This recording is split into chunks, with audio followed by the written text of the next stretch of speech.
of us are like black? That's over there So right now there are 3 that are black. Yeah, Dope. and they all represent some part of some section of South Central. Got it. It's all divided.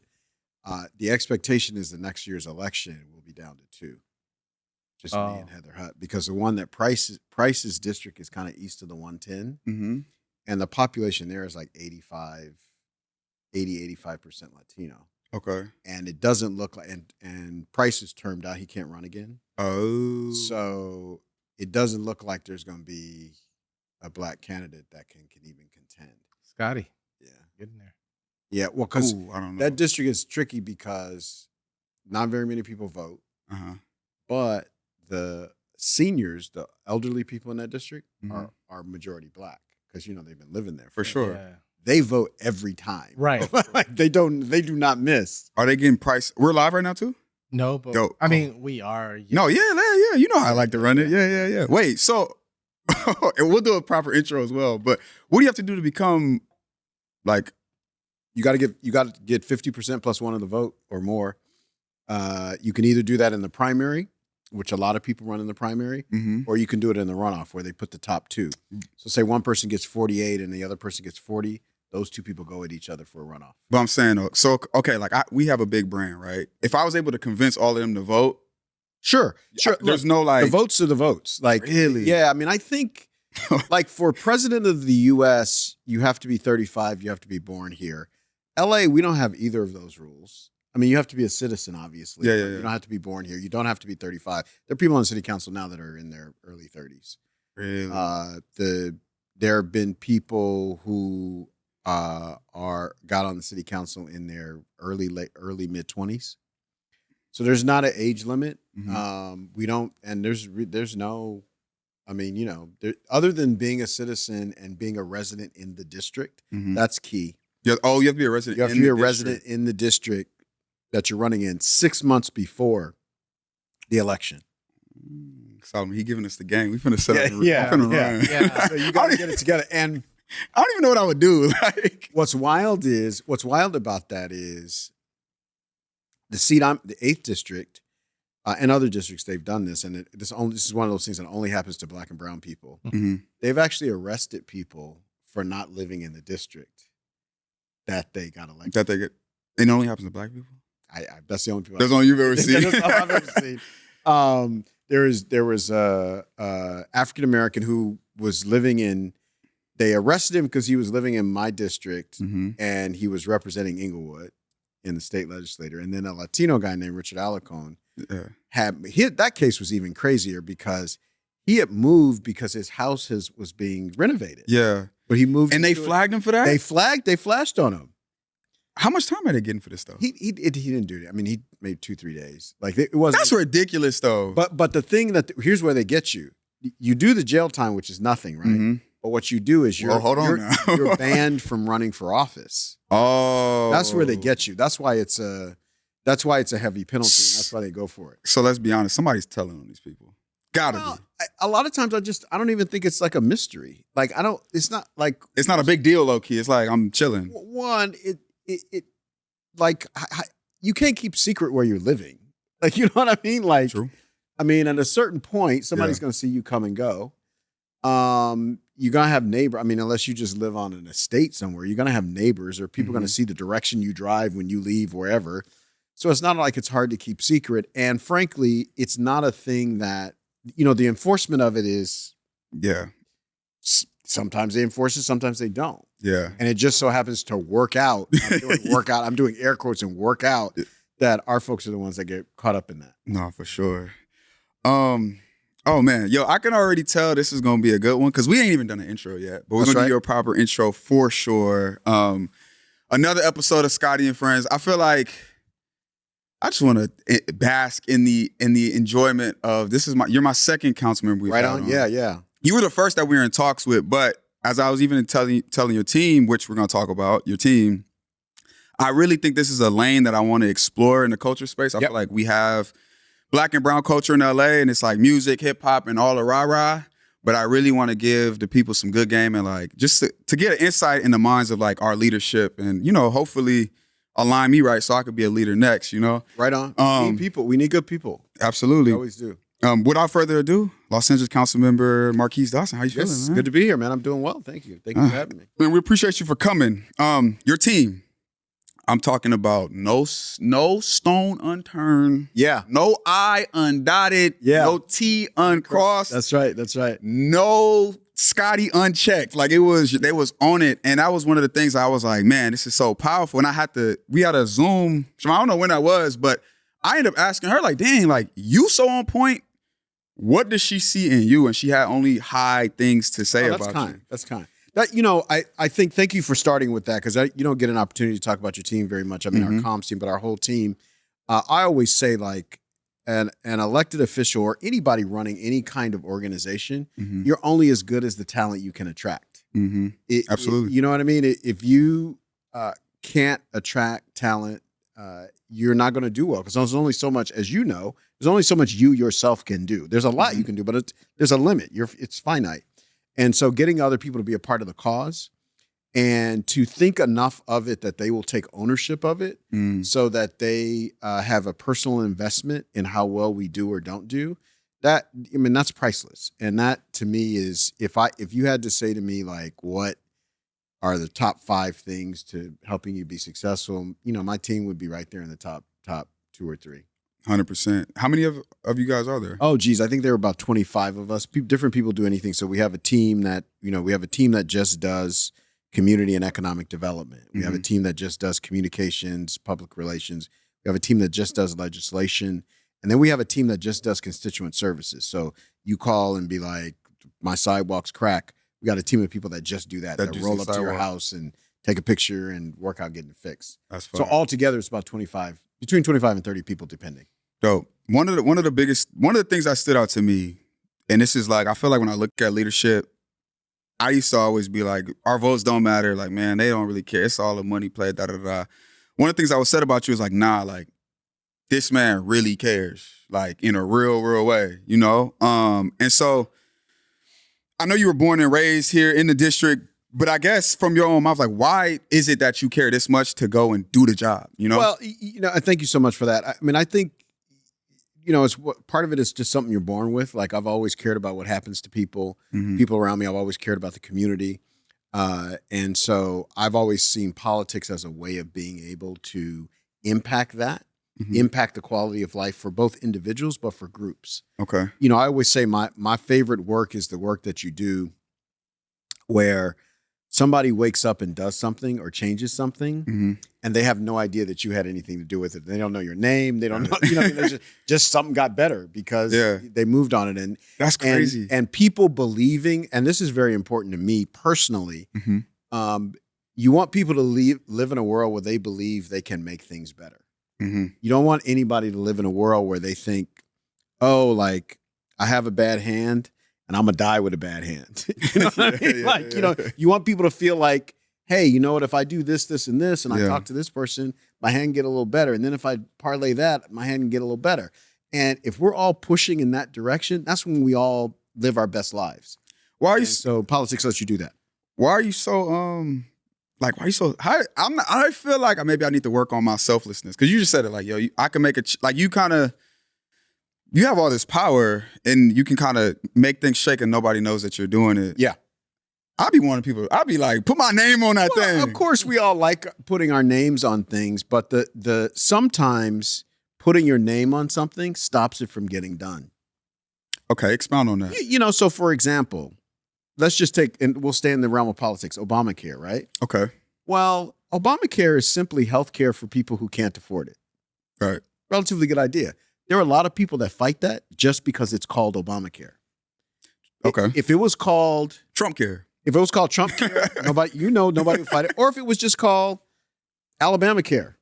If it was called Alabama care, people in Arizona wouldn't care about it. I mean, so that's the kind of thing. You just have to be clear. And I think this is where the danger of politics is ego, right? So your personality and I think this is one of the many problems Donald Trump has, is his ego is bigger than his goal.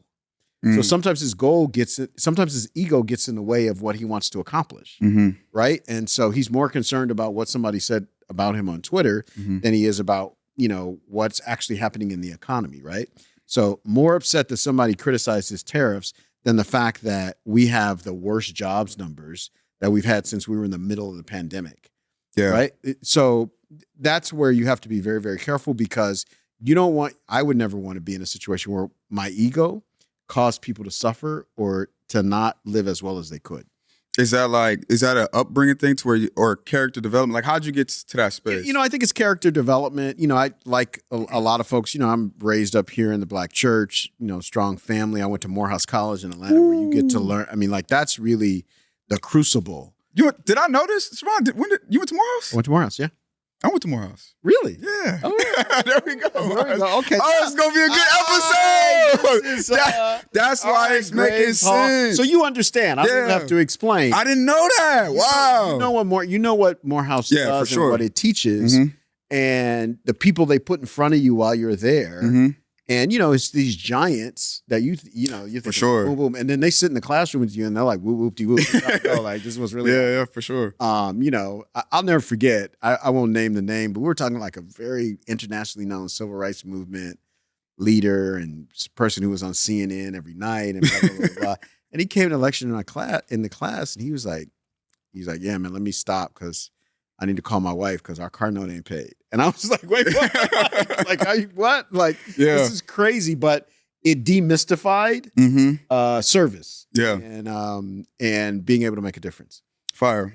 Okay. And then talk to me how you even got into the politics. Like, I know you said it, you're like, yo, like, I always want to make the change, da, da, da. I feel like coming from where we come from, or at least I'll speak for myself. I never looked at politics as the way to make change. I always thought, go run up a bag, and that's where your change comes from. Look, I mean, this is, again, I'm a lean on it now that I know you're an alum.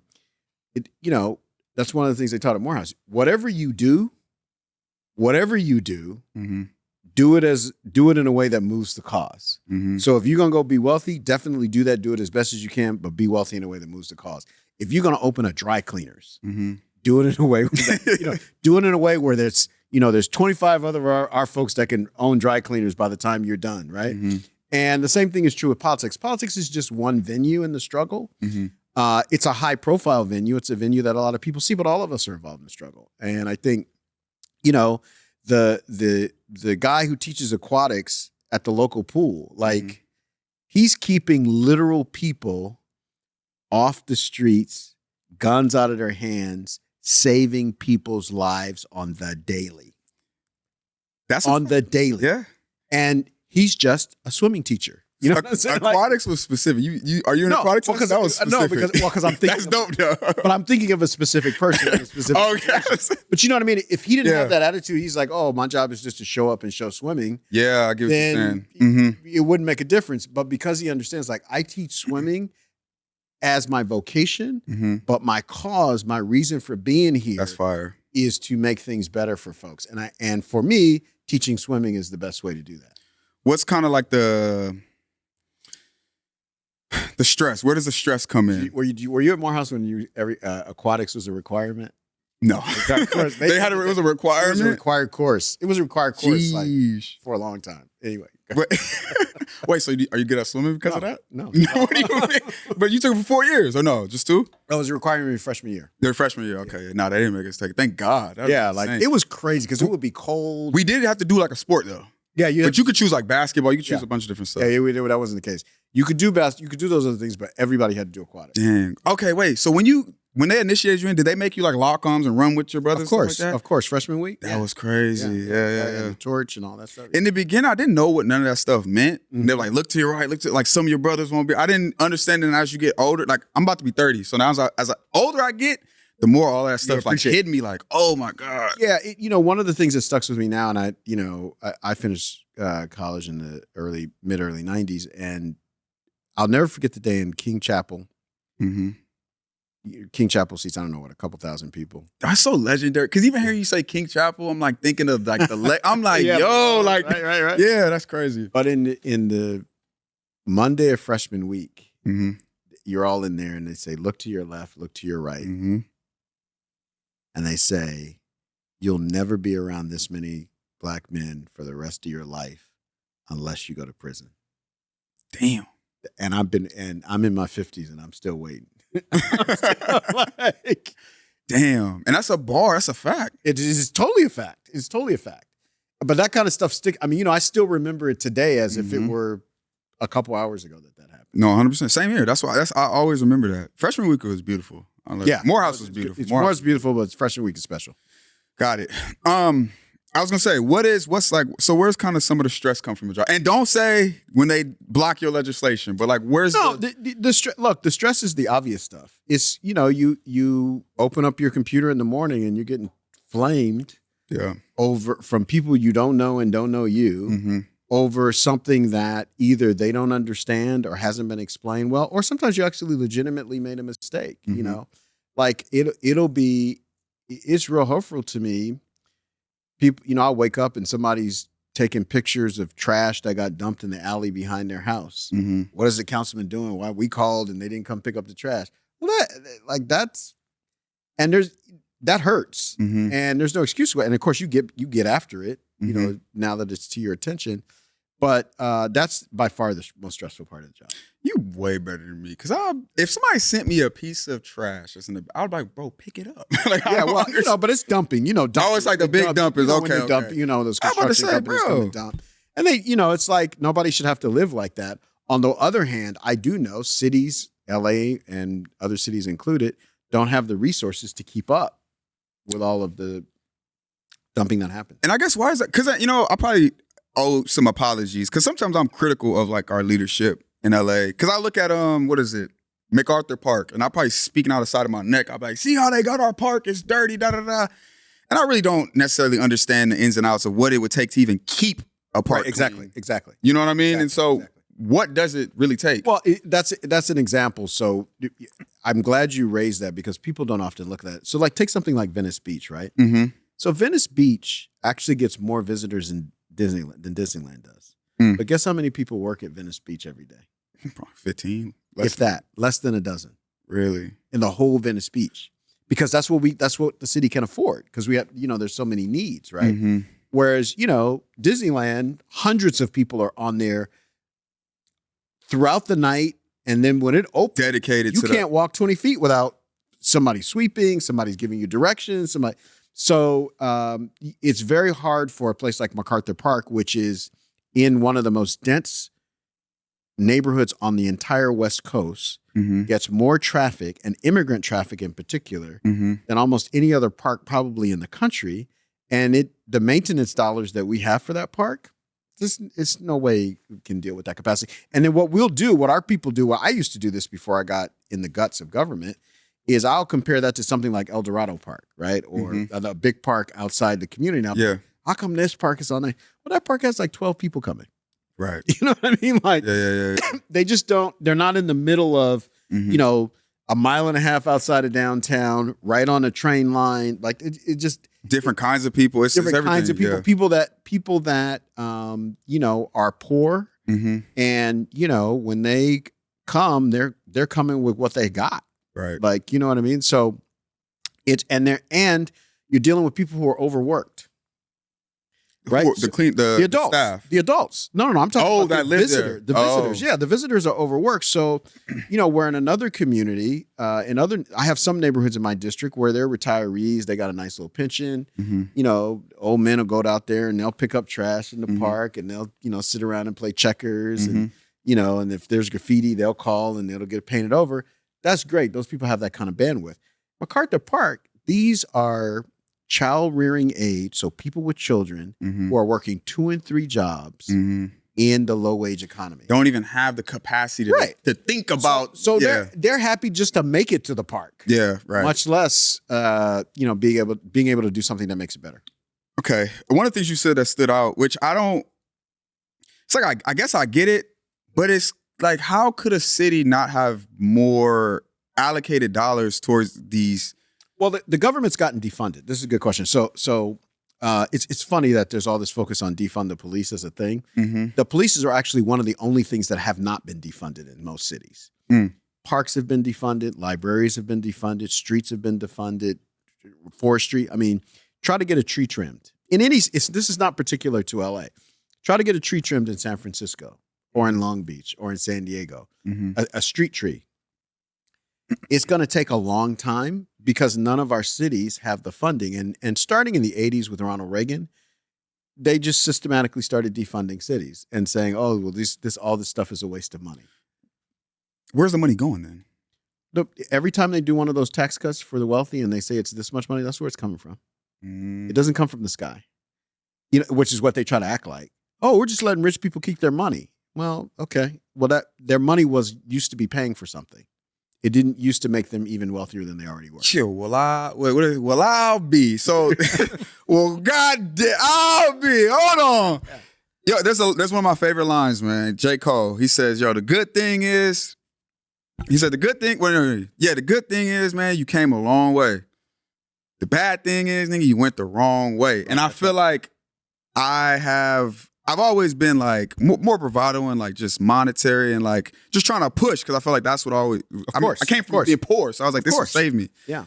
But then as I talk to people like yourself, and then you kind of like, what is it? What is that thing? The not the seven doors. Were you revealed behind the curtains? And what is that called? I don't know what that's called, but you kind of pull back that curtain. You're like, damn, like this is actually like. Oh, you're thinking the Wizard of Oz. Wizard of Oz. It's really like, yo, this is fucked. They're pulling the wool over our eyes. Yeah. Geesh. And so in your position, your job is to fight for things that the community needs, the trees. You fight for the things that you need, but really my job is I'm managing the resources of the city. So the city does collect some taxes. You know, when you get you pay taxes for garbage, you pay sales tax. We get out of the 10 cents per dollar sales tax, I think we get a half a penny or a penny out of that. And, we have other ways of getting resources. And we manage those and we try to make them work as efficiently as they possibly can and make sure the people that are working for the city actually make a decent enough wage so they can live, because there's no worse contradiction to me than you're working to take care of the city and you can't afford to live in it.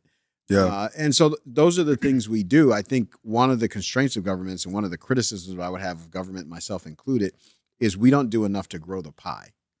And we have not been successful, the people on our side or my side of the ledger, to call it out when they do those tax cuts, right? It's like the tax cuts that they do just on the billionaires that live on Los Angeles alone, just those, because we have a few dozen billionaires that live in the city, it could transform our park system. Yeah. Or our libraries. Pick something, or tree trimming, or whatever. Just pick something. Because the nature of taxes is they come every year. So you don't got to worry about like, oh, I paid you your salary this year, so what I'm going to do next year? Same thing. Yeah, and it's actually, it's so conflicting. Are you, in your position, are you allowed to be like or business owner? Would you consider yourself a business? You can be a business owner. You can have any profession. What you cannot do is have a financial interest that does business with the city. Got it. Are you a business owner? I'm not a business owner. Do you know any business owners? I know lots of business owners. From that perspective of like, I want to cut taxes as much as possible. Can you see the other side of the veil? Or? Of course, but what the nature of, look, you can only cut taxes that people are paying, right? So you can only cut taxes that people are paying. If I've got a business, let's give you an example, because before I was on the council, I was in the private sector. So if I've got a business and I'm a good, healthy, small business, I'm doing $5 million a year in revenue, right? And I got 25, 50 employees, right? Well, in that situation, I'm going to be paying somewhere around $100,000, $200,000 taxes. So if you cut my taxes, all you've done is reduce the tax rolls by $200,000. But if I take the billionaire across town and I cut their taxes by the same percentage, I've cut $20 million. Right. You know what I mean? Cutting my taxes and cutting Steve Ballmer's taxes are entirely different things. They're different animals. And what the right wing has been successful at doing is getting, they're really good at, in the old days, you'll appreciate this. They used to call this tricknology, right? Like they get working and poor people to think about it from the perspective of wealthy people. I think I've been tricknowledged. Right. Why you shake your head like that? I'm here with you every night. He hears me talk every night. I'll be talking outside of my neck, man. No, but of course, like, so you have a business, you're very successful. Even people by our standards who do well, cutting LeBron's taxes ain't like cutting Steve Ballmer's taxes. They're different. It's different. It's different by magnitude. That's crazy to even think. LeBron? Right. That's Bron. Right. But it's different by magnitude. Yeah. Right? Because he has a salary that's gonna grow, and at the peak it'll be at one level, and then when he retires basketball, it'll slowly decline. The endorsements will get less, and he'll have investments and he'll make money or whatever. The people who own teams, they make more money than all their players combined just on the money they have on the side. God damn. I mean, Steve. Cutting their and again, no disrespect to Steve Ballmer. He's a friend. He's been supportive of everything, and so I don't mean to target him, but he's a name people know. You can use Bill Gates. You can use, Steve Jobs. I mean, think about Steve Jobs. So Steve Jobs passed away. Bezos got divorced. Bezos's wife's alimony payments are enough for a foundation that gives out hundreds of millions of dollars a year for not like that. You ask them, and if they like your idea, they send you a check to the tune of hundreds of millions of dollars a year, every year, and the money don't run out. So there are levels, as whose record was that? There are levels to this. Trickology, huh? I like that word. So the tricknology is... tricknology. Tricknology is I get you at level 1 to take the position or to have the opinion of the person at level 8. But except here's the thing. You'll never get to level 8. One, you may or may not get to level 8, but the point is the person at level 8, what you're talking about doesn't make a dime's bit of difference. Because it's money they can never spend anyway. Got it. They're just not giving it up. Yeah. So, and a lot of them, God bless them, especially here in the West Coast, a lot of wealthy people will tell you that. You're now in the category, you just got $200 million off my taxes that I was never going to be able to spend in my entire life anyway. Now that's dirty. You got to haul off and hit him in his mouth. Right. I mean, but at least they're honest. Yeah, for sure. Now, in industry, what that ends up meaning is consolidation. Okay.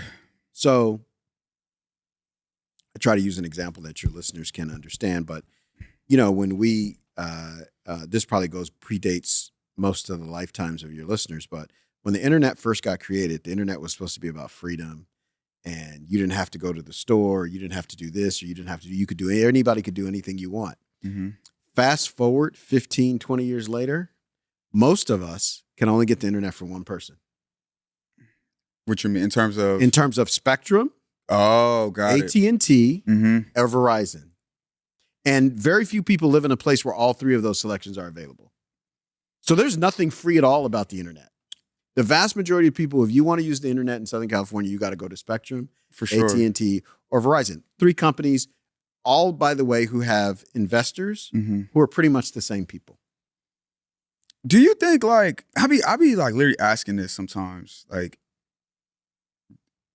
are people like really hurting, like in real life? Like, people are really hurting in real life. And that probably sounds so airheadish, but like, yeah, people are hurting in real life. Look, I mean, I think and there are different varieties of hurt, right?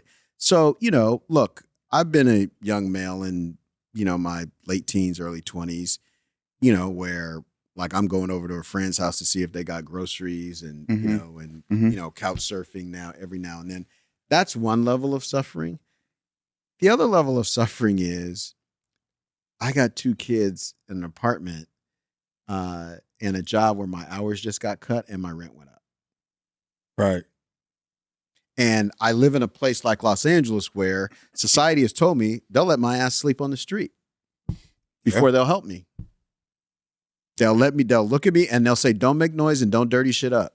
Bro. Excuse me. Like seriously, like we will do that to each other. I literally we just had current pricing and like, I was driving home and I was thinking about the interview and he was like, yeah, we have a dedicated place for the homeless. And I was like, holy, like, right. Not even like a building. Not indoors. Outdoors. Yeah, like, outdoors. You can sleep there. And I was like, how ridiculous is that? That's crazy. How ridiculous is that? Yeah. Yeah, that's insane. I mean, even during slavery, there were slaves' quarters.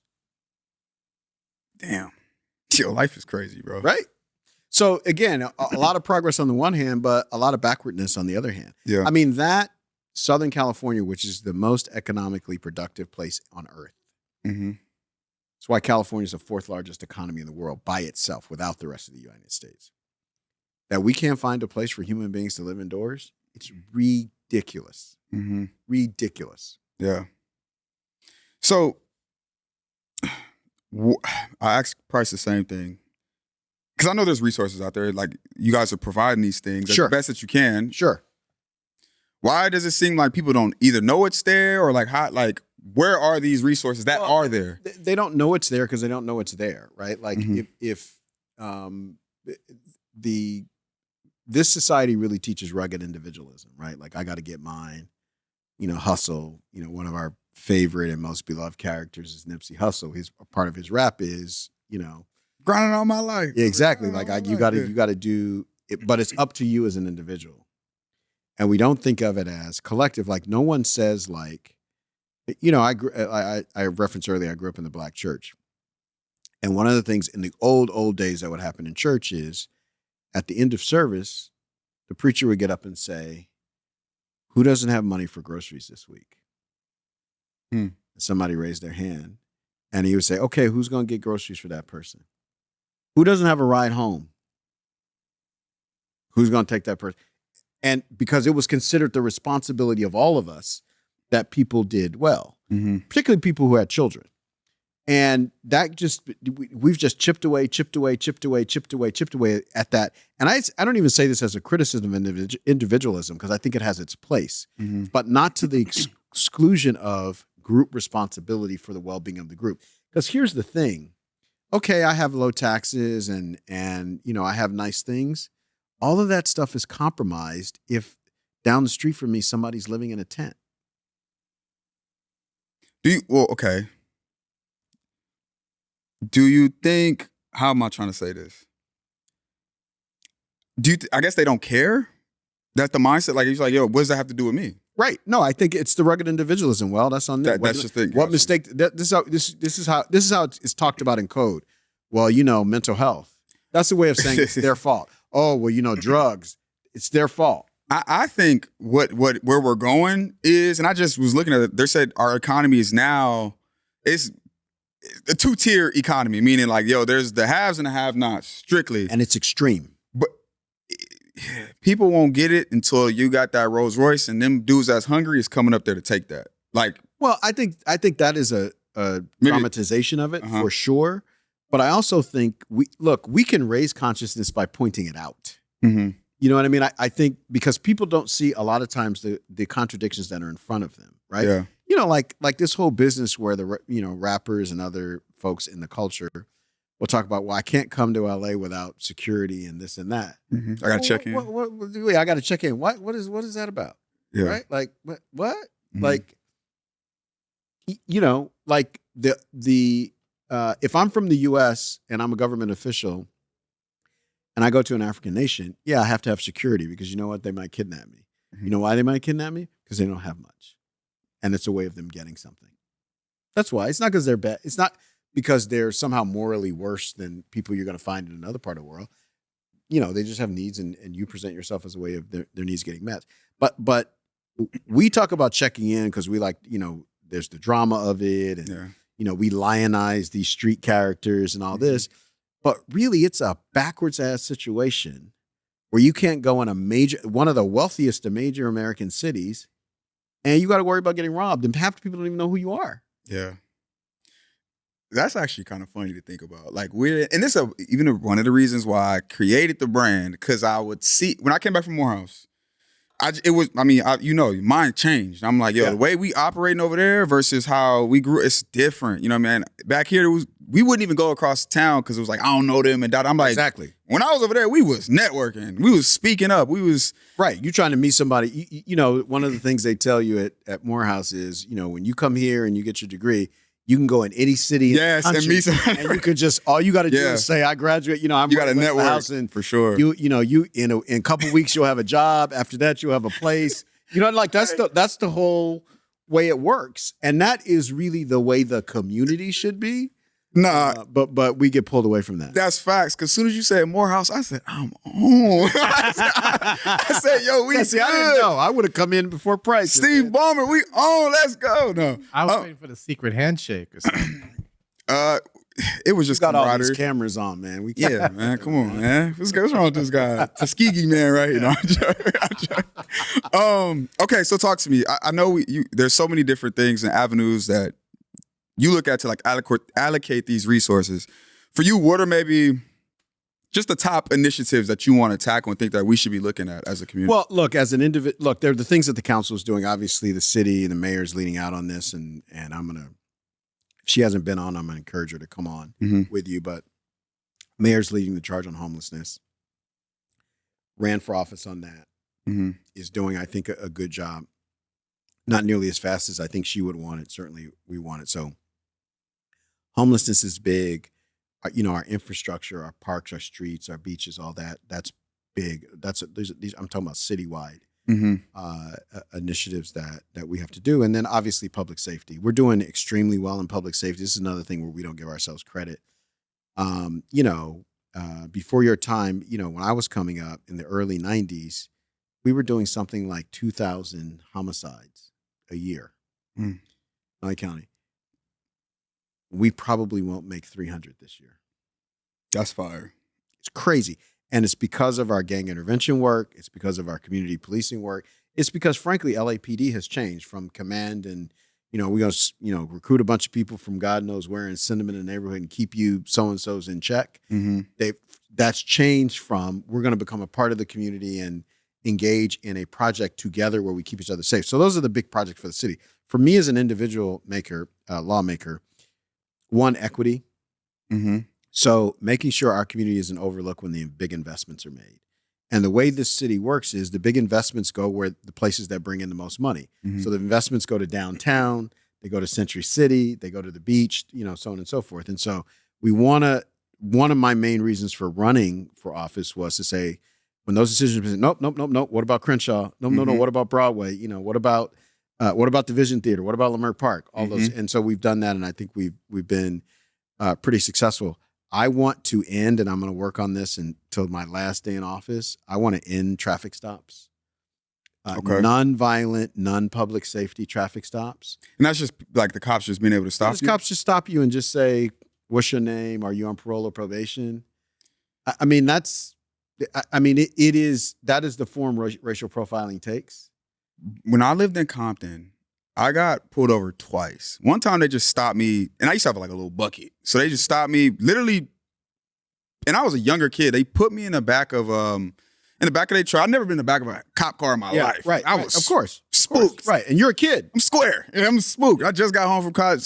And I'm like, what is going on? And it's crazy. I'm thinking like, yo, they finna plant something in my car. Like, I know I ain't. They can literally do anything. Another time they pulled me over, and it's like they both cops walked up on both sides, and they saw my little brother and my sister in the car. And one of the cops said, they looked at them, didn't even say nothing to me, just walked back in the car and drove off.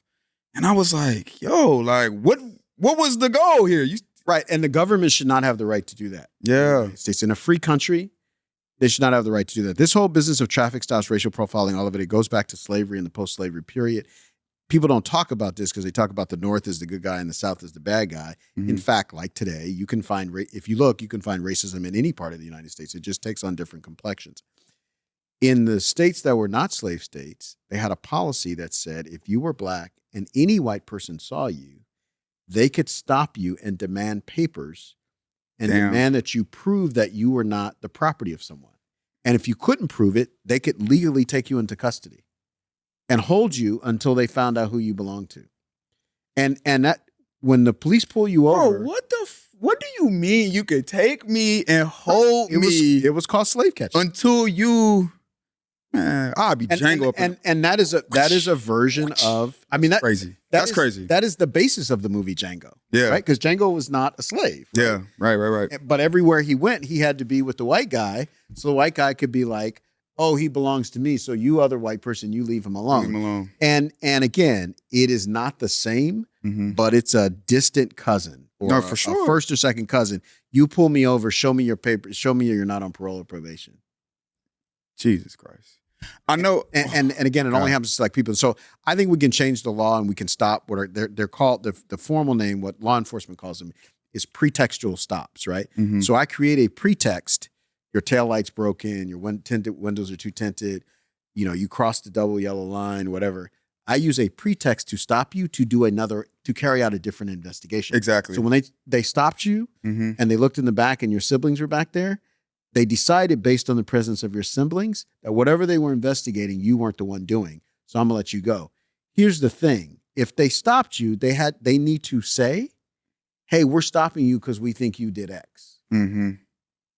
Hey, your tail lights out. It's like, I just got it fixed. Exactly. Not anymore. Hit it. So what if it is? Let me just tell you this about the taillights. So there are countries in the world where if you do get pulled over if you have a broken taillight, but you know what happens? The tow truck comes and fixes your taillight. Oh, that's like China. They might probably do and something your like that in ticket, China. and your ticket is the bill, whatever it costs to fix your light. They send that bill to your house. Because if the stop is really about safety, why would I pull you over? Watch this. Why would I pull you over and say your brake lights, which is can be a dangerous situation. Your brake lights don't work. I'm going to give you a ticket and let you keep driving. Right. If I was really a safety risk, I would either take your car or I would fix the light and let you go. So, oh man, it's such a deeper question there. Before we even get, I know you guys got something with Prop 50 going that's like a new initiative or something like that. Prop 50 is the whole thing Gavin Newsom is doing, the governor. Okay. It's redistricting. It's complicated, but it's simple. Okay. Basically, Trump loked up, and in a state like Texas, right? What they do, one of the things they do is, because of the Voting Rights Act, they create districts where African Americans or Latinos can vote in one district, and generally speaking, those people pick Democrats.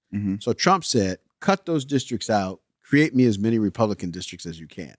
Which is another way of saying, give me as many white districts as you can. Yeah. So what they'll do is they'll take like Compton, instead of Compton being one district, they'll put a piece of Compton with Paramount and a piece of Compton with Gardena and another piece. So Compton is too split up to have one vote. So he did that and Texas went along with it. And so the Governor Newsom said, fine, you guys did that there. We're going to do it in California. Do you think, Jesus Christ, do you think that because you basically give me as many white whatever, communities, neighbor, whatever it is, do you think he's overtly being racist? Yes. Really? Simple. Damn. Simple. It's not complicated at all. Why? I mean, you're not gonna know the answer to these things, but I don't understand. I guess in my mind, I just would like to believe that people ain't really thinking like that. I would like to give people the benefit of the doubt. I would like to think it, but I think you got to spend some time in the middle of the country. I mean, you spend some time in Atlanta. You know what happens when you drive 30 minutes outside Atlanta? You don't. Right, you don't. Right. And let me just say, the cities are the cities, and those areas are those areas. Yeah. And, that's just the reality. I mean, if you look at the way politics in the U.S. go, there's only one city, I think the number is of over 250,000. There's only one city that the Republicans have won in a presidential race in the last 25 years. Damn. And that was Dallas in the year 2000. And you know why they won Dallas in 2000? Because George Bush lived there. Oh, wow. Every other city, the places that you would go or I would go, people don't vote for that nonsense. That's why to us, we look at it and we go, this is strange. But you spend some time going through outside the cities and you see what you have. And many places outside the city, frankly, things look more like, 1955 than 2025. I just seen something. I think it was New York. It was like the Trump is trying to approve basically them being able to stop you based on language. Yep. Well, they did. That's real. His Supreme Court did it. They can stop you based on race if you appear to be Hispanic. They can stop you if you're speaking Spanish. And this is the most insidious. Sure, that's not good. I just came from New York. They sound like Dominican. I can't. Of course, that's crazy. Basically, everybody who's not white looks. Yeah, they either look Asian or Latin American. I mean, there's only so many racial groups. Yeah. So basically, anybody who's not white. But here was the most dastardly thing about what they said. Also, if you're doing low wage labor. No. What do you mean? I mean, you're a gardener, you're a construction worker, you're a janitor, you're picking our food, you're working in a meat cutting factory. They are overtly targeting immigrants. It's crazy. Crazy. Do you think? Well, they're overtly we'll targeting, leave it alone. and it is not true. And I press everybody on this, so I'm not picking on you. They're not targeting immigrants. Okay. They're targeting people of color. Because guess what? Guess what? One of the number one countries in the world where people are here illegally from. United States, right? No, illegal. Who are in the United States illegally? Oh, where are they from? Oh, Africa. No, Canada. Okay. You see them pulling over Canadians? No, you don't. They don't. You see them pulling over Russians?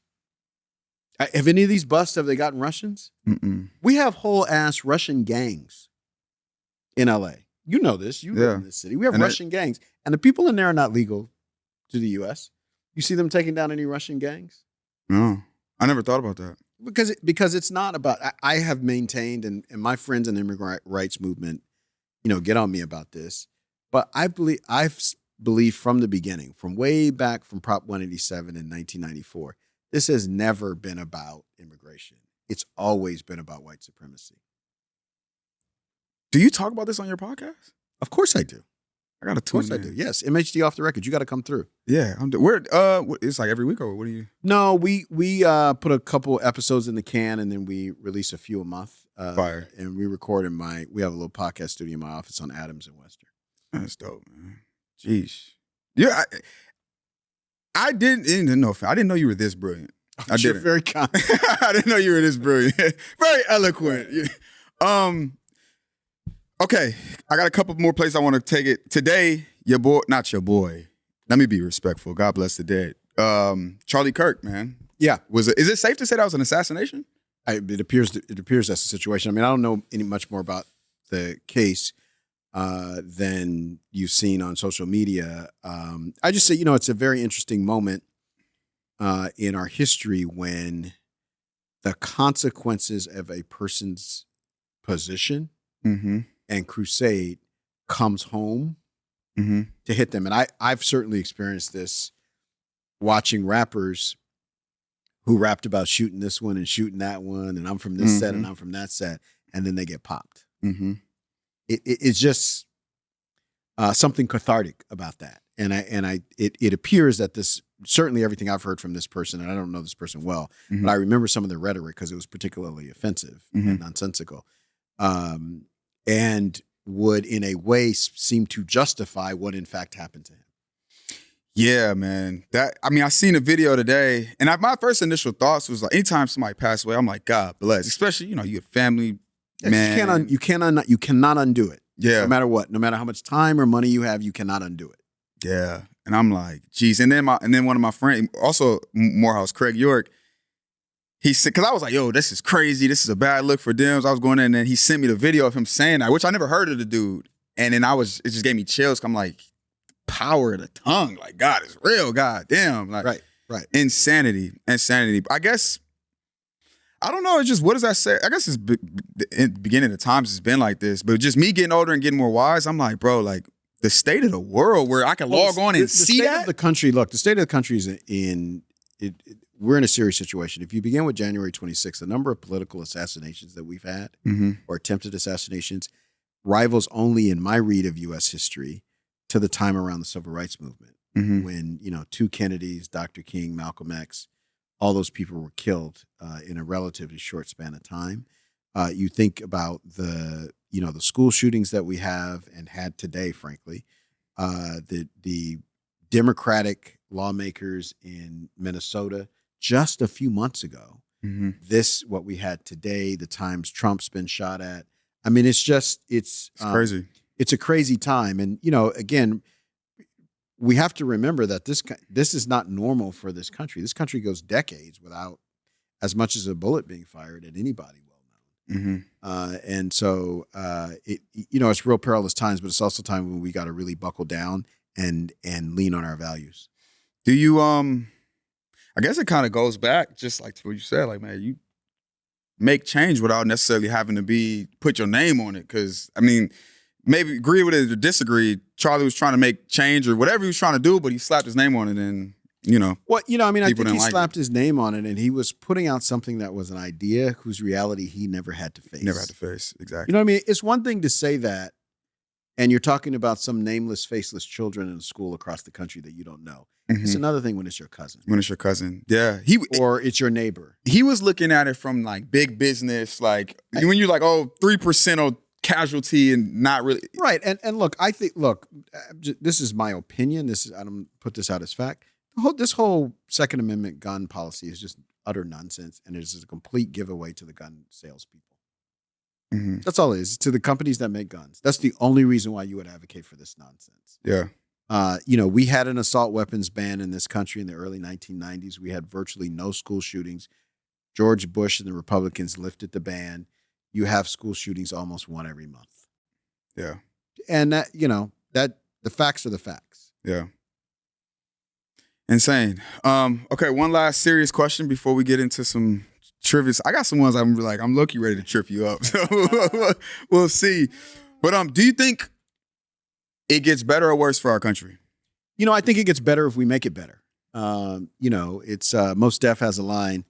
He says, if you want to know how hip hop is doing, you ask how we're doing. What's going to happen with hip hop in the future? What's going to happen with us in the future? We dictate what's going to happen. Now that it's a struggle because certain people have one vision of the future and some of us have a different vision of the future. And we got to struggle that out. And that's part of what's happening right now.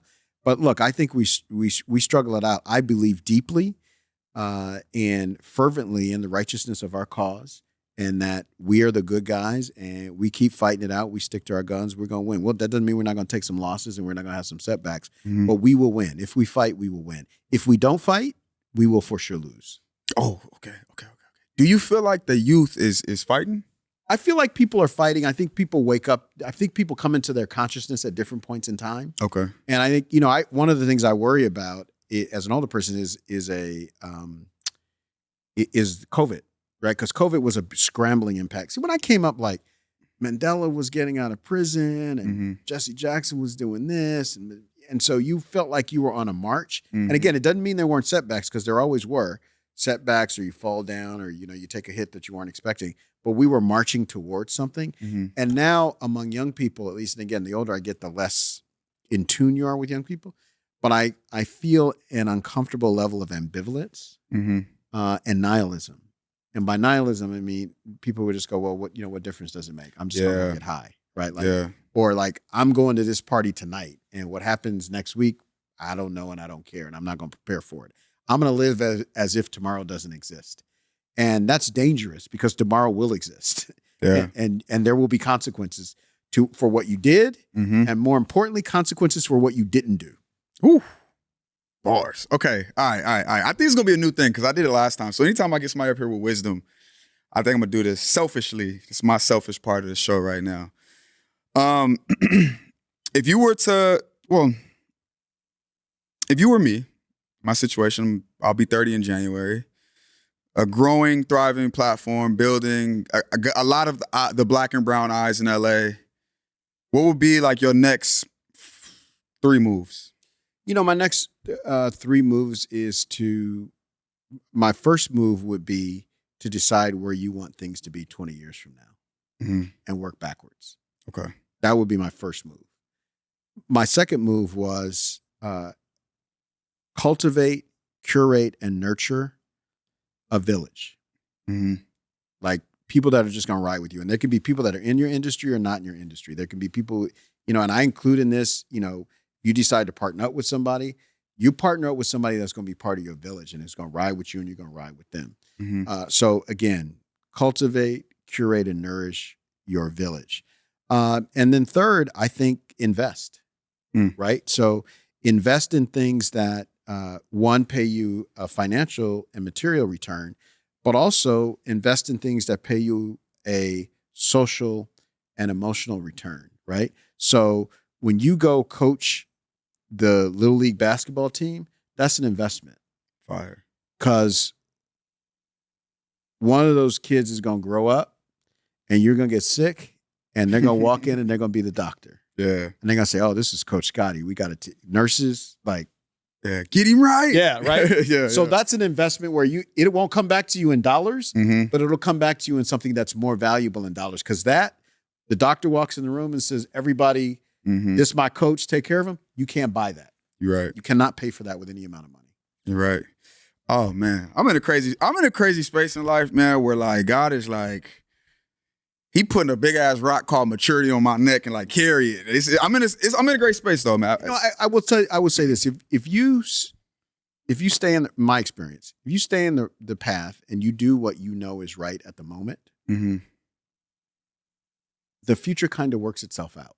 Okay. You know, people always ask me, well, oh, you know, you're on the council now, you're the council president. You know, what are you going to do next? And I'm like, I'm going to do a good job being council president and a good job being council member, and I'll have choices when the time comes for me to make a choice. But I don't want to say, oh, I'm going to do this, this, and this as I'm councilman because I want to get to that. Yeah. This is a big deal. Our people, you know, there are 15 seats. Our people have 2 or 3 of them. That's cold, man. You know what I mean? Yeah. Like you got to deliver. Yeah. You got to deliver. Like you're on the line and hundreds of thousands of people are counting on you. And so I think that I found that that's a general rule. My grandfather told me that. My father told me that. Do a good job with what's in front of you and the future opens up. Oh man, I love that. It's good. All right, let's get to it. Can you get, I'm gonna do, I mean, you said, we talked about it on the way up here. You said top 5 is a little difficult, but Yeah, I'm still, yeah. And you know it's top 5 LA. Oh, a top 5 LA, that's a little easier. I'm gonna give you some time to think about it. But first, top 5 LA restaurants. Top 5 LA restaurants. It's interesting. So I'm gonna say, so here's what I'm gonna do. I'm gonna qualify it. I'm not doing any Black restaurants. I'm not doing any restaurants in the community. Basically, no restaurants I go to. I'm not doing any of those because you start picking between those and it's gonna they're my get messy. constituents, and I have some problems. I have some people on my doorstep. So, like, I enjoy Factory Kitchen. Okay. Downtown. Downtown. Okay. LA. It's in the Arts District. I like a Mexican place that's kind of on its last legs because the family, I don't know that they're going to continue, but it's called La Tequiza. La Tequiza. Okay. They're probably their most popular branches near USC. I like Dama, which is a Latin American restaurant also in the Arts District in downtown LA. I like Girl and the Goat. Okay. All right. There we go. Which does good stuff. Last one gotta be like a 5-star, something crazy. You know, I don't. Bro, you know you be at Roof Chris. Stop playing. Why you be at Roof Chris? I can't. Like I will tell you my food experience, because I was a person that didn't like food. Like I could eat beans and rice every day. I'm not a food. Like, people be like, yeah, I don't like. I'm like, it takes a lot of time. You got to do this. Like I'm not into it. I tear baked chicken and rice up every day. I could totally do that. Not spending time. But since I watched The Bear, the show, like I have a totally different opinion. When I go into a restaurant now, like I'm like, oh man, these people. Yo, like, the council president is a foodie. It's right, crazy. like I'm like, whoa, like who knew all this work went into went into restaurants. Let me see, what would be number 5? I'm trying to think. I don't know. I think those are my ones. Okay, we'll take it. Those are my ones. Yeah. Top 5 LA rappers. LA rappers. This is where we're gonna get you. Ice Cube. Okay. K-Dot. No order? Yeah. No order. No. Okay. Ice Cube, K-Dot. I'm a big Dom Kennedy person. Tyler, which that's just materialized in his last 3 albums.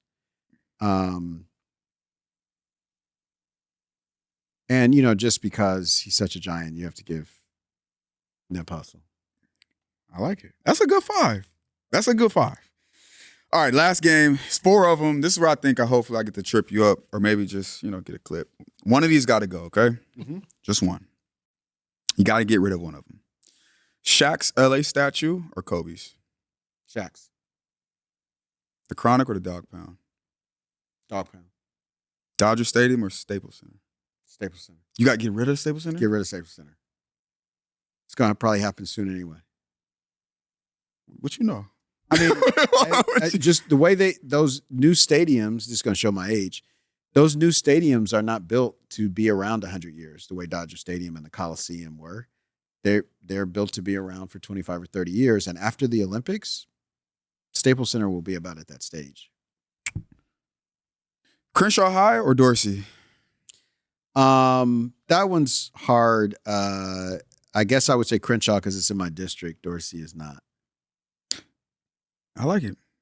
You're gonna see. It wasn't that hard. You had me all scared. No. It's easier right now. Wait till you put it on the page. It's gonna go crazy. I was gonna say, I'm still scared. Yeah. Ladies and gentlemen, that's another episode of Scotty Friends. Council President Marquis-Dawson, man, I appreciate you so much. Thanks, Walt. Honestly, I appreciate you. Man. I appreciate your platform, everything you've been doing. We didn't get to talk about Destination Crenshaw. Oh, let's do it. We can still throw it in. We're really excited about what we're doing in Crenshaw. We're building an open air people's museum dedicated to the past, present, and future of Black people in the West Coast along Crenshaw, where the light rail runs at grade. We'll have over $125 million of Black art there.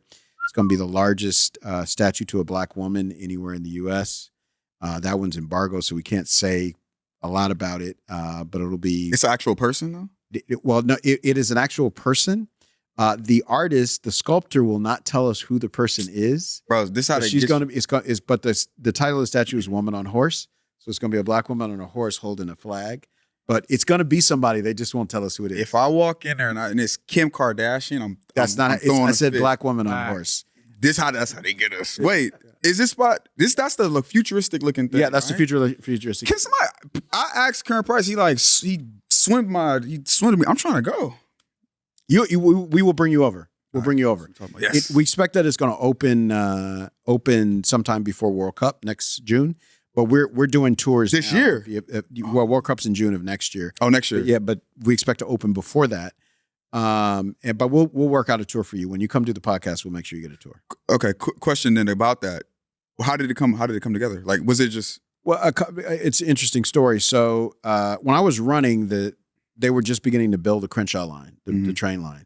And a lot of the community was really opposed to it because interesting thing, which I had never paid attention to, but everywhere in LA County where they built a light rail, the rents within a half mile of it on either side go up faster than the rents everywhere else. Here's why.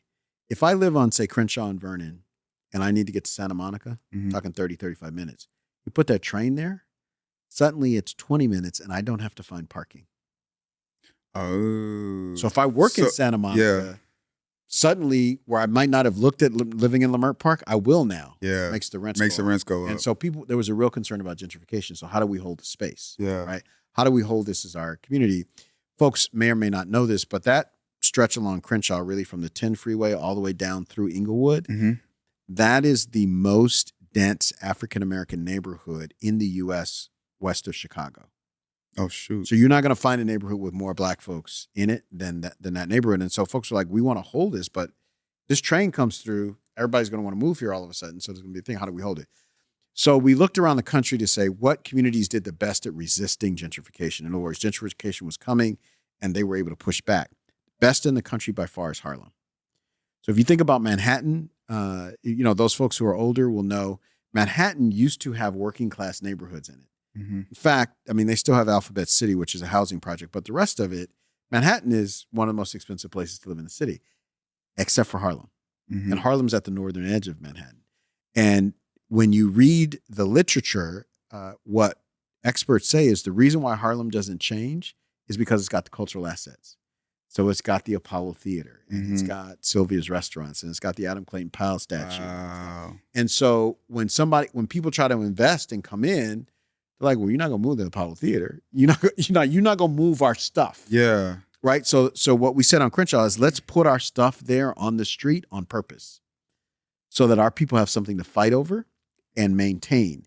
And so far, it's working. I mean, when you look at, we're tracking the amount of parcels on Crenshaw that have African American owners, and it's gone up by a significant percentage since we've started, and we're not even done yet. And you see people hunkering down and understanding the importance of the neighborhood and the importance of us holding it as political space. Give you an example of the importance of Crenshaw. The Black Congressional Caucus in Washington, D.C. has about 40 members. 3 of them come from, 3 of their districts have Crenshaw in it. Oh, dang. Right. So it's like significant. And, where you see places like Oakland and Phoenix and Vegas, the Black community is shrinking. Mm-hmm. Here is a place where it's level, and we think we can keep it that way. And we think we can build something for the whole city to rally around, because so last thing I'll say about it is LA is the creative capital of the world. Mm-hmm. People want to be creative, come here to do that. Part of the reason why we hold that position is because we have a strong and vibrant Black creative community.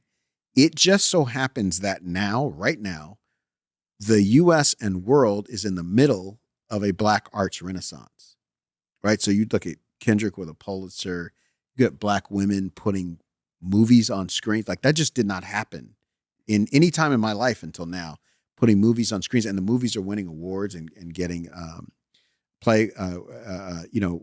in performing arts. In Black artists are now finally starting to rival white artists in terms of painting and the prices that they get.